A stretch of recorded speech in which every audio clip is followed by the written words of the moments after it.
بسم اللہ الرحمن الرحیم۔ ظفر اقبال اردو اکیڈمی فن افسانہ شناسی میں آج کا پہلا افسانہ ہے کفن۔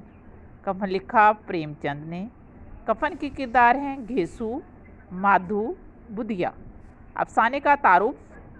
کفن پریم چند کی آخری تخلیقات میں شامل ایک افسانہ ہے۔ تو اس افسانے میں پریم چند کی زندگی بھر کا علم، تجربہ اور شعور ظاہر ہوتا ہے۔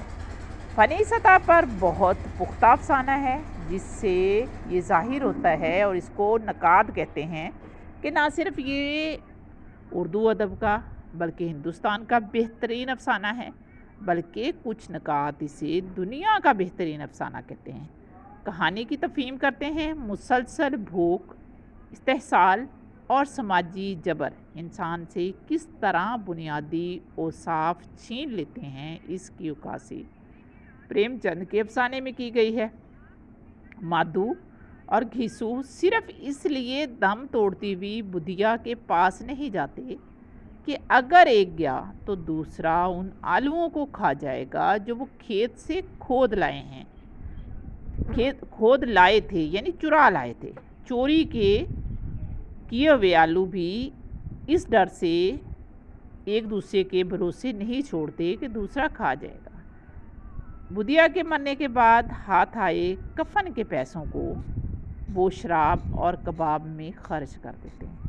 اب ہر انسان کے اندر ضمیر ہوتا ہے، تو جب ضمیر ملامت کرتا ہے تو پھر مختلف تعویلوں سے اپنے ضمیر کی آواز دبانے کی کوشش کرتے ہیں، اور اپنے اس مکارانہ طرز عمل سے خوش اور مطمئن ہیں، کیونکہ ان کے پاس دلیل ہے کہ وہ ان کسانوں سے تو بہتر ہیں جو جی توڑ محنت کرتے ہیں اور دوسرے اس کا فائدہ اٹھاتے ہیں۔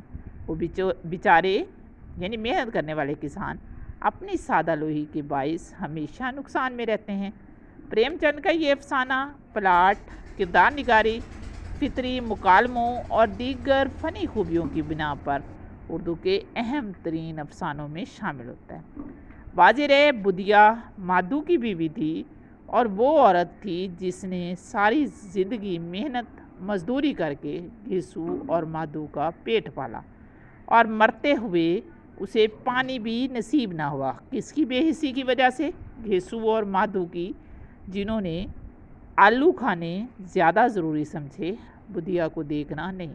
اور دم توڑنے کے بعد اس کے کفن کا پیسہ جو چندہ کر کے جمع کیا جاتا ہے، وہ بھی بیچ کر گھیسو اور مادھو شراب پی لیتے ہیں۔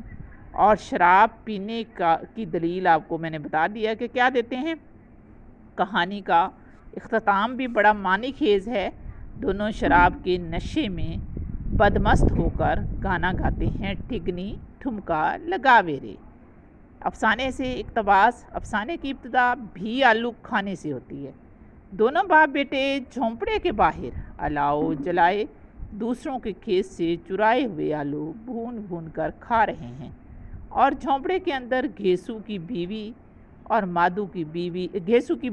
اور مادھو کی بیوی بدھیا درد ذیل سے تڑپ رہی ہے۔